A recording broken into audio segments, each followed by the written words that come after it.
विद्यार्थी मित्रांनो, सह्याद्री ट्युटोरियल्स मध्ये तुमचं स्वागत आहे. मी दिलेलं शेड्यूल तुम्ही फॉलो करताय. ओके. अभ्यास खूप छान सुरू आहे. तरी देखील तुमचं मन थोडंसं अशांत आहे. काही मुलांनी सांगून पण चूक केलेली आहे. फिजिक्सच करा मी असं बोललो होतो. तरी काही जण मॅथ्स करत बसले, काही जण केमिस्ट्री करत बसले. त्यांना आता बाकीच्यांचा अभ्यास झालेला बघून टेन्शन येतंय. सोडून द्या. आता तुम्ही केमिस्ट्री केलंय 2 दिवस राहू दे म्हणूया आपण. कालचा आणि आजचा दिवस केमिस्ट्री मॅथ्समध्ये गेलाय. ओके, काही प्रॉब्लेम नाही. पुढचे 4 दिवस आहेत अजून सगळ्यांसाठीच. मी तुम्हाला सांगू का? मराठीचा अभ्यास करणाऱ्या मुलांनी थोडंच फिजिक्स केलंय. ऑब्व्हियसली मराठीच केलंय. मराठीनंतर संस्कृत आहे. हिंदीवाल्या मुलांचा पण 1 दिवस गेलाय की बाळांनो. मग अशा वेळेस आता राहिलेल्या वेळेचा सदुपयोग करूया आणि या 4 दिवसात आपल्याला फिजिक्स संपवायचं आहे. मी तुम्हाला क्लिअरली सांगू का, की ठीक आहे, मी कितीतरी वेळा तुम्हाला सांगितलंय, माझं ऐका. आता होतं काय बघा, की टॉपिक वाईज गेला तर टेन्शन येणारच मी सांगतो. कमी वेळेत अभ्यास संपवायचा आहे ना, मी आजचं बोललो, की तुमच्याकडं 4 दिवस आहेत. बरोबर आहे? मग या 4 दिवसात मला 16 टॉपिक करायचे आहेत. मग तुम्हाला कोणीतरी अशी स्ट्रॅटेजी देईल. एक काम करा, हा first day, second day, third day आणि फोर्थ डे.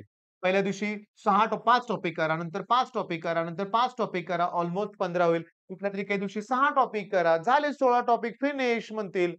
आणि एक दिवस रिव्हिजन करा. नाही होत असं, नाही होत. मी आत्ताच सांगतोय तुम्हाला, की या 4 दिवसात आणि मी पुन्हा सांगतोय, सगळ्यांना ही स्ट्रॅटेजी ॲप्लिकेबल नाहीये. मी नेहमी सांगत आलोय, की ज्यांना जरा भीती वाटते, होईल की नाही अभ्यासाचा तणाव येतोय, त्यांच्यासाठी ही स्ट्रॅटेजी आहे. तुम्ही ऑलरेडी टॉपर असाल, तर मी पहिल्या दिवशी सांगितलंय तुम्हाला. पहिल्या दिवशी सांगितलंय, तुम्ही पाहिजे ती स्ट्रॅटेजी फॉलो करा. माझा तुमच्यावर विश्वास आहे. पण समजेना झालंय, तणाव आलाय, तर मी आहे तुमच्यासाठी. माझं ऐका, पहिल्यांदा डेफिनेशनच केल्या पाहिजेत. आता काहींना हे ऐकून कंटाळा आला असेल, की नेहमी मी सांगत आलोय. आपण नेहमी सांगतोय, पण का सांगतोय याचा विचार करा ना. मी त्याच्यानंतर तुम्हाला सांगतो लॉजचे व्हिडिओ मी जाणून-बुजून ठेवलेत. उद्या दुपारनंतर तुम्हाला मिळतील लक्षात घ्या किंवा मी सकाळी अपलोड करून ठेवेन, की जेणेकरून मराठीचा पेपर झाल्या मुलं अभ्यासाला सुरुवात करणार आहेत मला माहिती आहे. त्यांच्यासाठी लॉची प्लेलिस्टच तयार असणार आहे. पटापट एक लॉ झाला की दुसरा लॉ.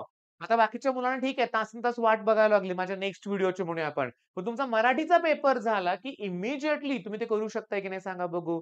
मग हे लॉस संपवण्यासाठी 2-3 तास पण पुष्कळ होतायत. With numerical. त्याच्यानंतर अवघड प्रश्न असतो हां, डिस्टिंग्विश लक्षात घ्या. काही-काही डिस्टिंग्विशमध्ये अवघड प्रश्न आहेत आणि त्याच्यानंतर मी तुम्हाला डायग्राम सांगतोय. त्याच्यानंतर एक्सप्लेन द टर्म किंवा what is transformer, what is L पण ॲक्चुअली मी ते डेफिनिशनमध्येच कव्हर करायला तुम्हाला लावलंय. मग एक्सप्लेन पोलार, नॉन पोलार ते पण मी डेफिनिशनमध्येच दिलंय तुम्हाला. डेफिनिशन्स ऑलरेडी मी व्हिडिओ प्रोव्हाईड केलाय 70च्या आसपास डेफिनिशन्स आहेत. करा. डेफिनिशन 70च्या आसपास आहेत. करा. एवढं केलं ना, एवढं केलं तरी तुम्ही 40-45 मार्क पाडू शकताय 70 पैकी. आणि कॉलेज देते रे तुम्हाला मार्क आणि या स्टेजला हे खूप सफिशियंट आहे. मी तुम्हाला एकदा बोललोय, परत बोलतोय. माझा अतिशय एक ऑफलाईन मधला जवळचा स्टुडंट, सगळे स्टुडंट मला जवळचे आहेत. तो स्टुडंट खूप आजारी आहे. खूप आजारी आहे. इंग्लिशच्या पेपरच्या अगोदरच्या दिवसापासून तो आजारी आहे. ताप येतोय, डोकं दुखतंय. म्हणजे प्रचंड त्रास होतोय. ओके. रात्रभर पालक पण त्याच्यावर जागून राहतायत.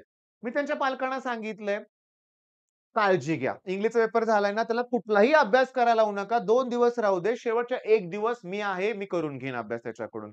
मी तुम्हाला सांगतो, माझा एक अनुभव तुम्हाला सांगतो बरं का. आता तुमचा थोडासा वेळ घेतोय बरं का, की जुन्या काळात की नाही फिजिक्स 1, फिजिक्स 2 असे पेपर असायचे. फिजिक्स 1 ला 1 दिवस सुट्टी असायची आणि लगेच दुसऱ्या दिवशी फिजिक्स 2 असायचं. ओके. 1 दिवस सुट्टी आहे, चला फिजिक्स फर्स्टचा अभ्यास होत होता 8 टॉपिक. पण पुढच्या 8 टॉपिकला जरासुद्धा सुट्टी नाही. म्हणजे हा पेपर देऊन यायचा तुम्ही आणि लगेच नेक्स्ट डेला उरलेल्या 8 टॉपिकचा पेपर असणार. पार्ट 2 म्हणूया आपण. 40-40 मार्काचे पेपर असायचे. प्रॅक्टिकलला फक्त 20 मार्काचं असायचं. 35 मार्काला पासिंग. अवघड होतं पासिंग त्या काळात, जुन्या काळात. मला अजून आठवतंय माझा एक स्टुडंट पेपर झाल्यानंतर 3-3:30 वाजता अभ्यासाला आला. मी त्याला टार्गेट दिलं वेव्ह थिअरी ऑफ लाईट. त्यावेळेस टॉपिकचं नाव ते होतं बरं का लक्षात घ्या. मी काही सोपे-सोपे टॉपिक दिले आणि त्या स्टुडंटला म्हणलं, "अरे 3 वाजता तू बसतोयस ना, 6 वाजेपर्यंत मला ते 4 टॉपिक कंप्लीट करायचे." म्हणजे आपल्याला एक कॉन्फिडन्स येईल की निम्मे टॉपिक झाले. पण जेव्हा मी 6 वाजता तो स्टुडंट बसला होता अभ्यास करत. मी काही लक्ष दिलं नाही. त्याचा चालला होता अभ्यास छानपैकी. पण 6 वाजता जेव्हा तो घरी चालला होता ना स्टुडंट, मी विचारलं, "किती टॉपिक झाले?" तो म्हणला, "सर अजून पहिलाच टॉपिक झाला नाही." चेहऱ्यावरचा तणाव मला जाणवला होता. तरी मी त्याला म्हटलं, "काळजी करू नको. आता उरलेले टॉपिक होतील. घरी जाऊन परफेक्ट थोडं ब्रेकफास्ट कर, काही चहा, कॉफी घे, अभ्यासाला बस, होईल." मी तुम्हाला सांगतो, रात्री 10 वाजता त्याचे पालक, तो स्टुडंट सगळे माझ्या घरी आले आणि पालक मला म्हणले, की "सर आम्ही रिपीट करण्याचा निर्णय घेतलाय. त्याचा अभ्यास होईना झालाय. तो पेपरला जायलाच तयार नाही." मग मी त्या पालकांना म्हटलं, "तुम्ही थांबा. आमच्याच घरी थांबा."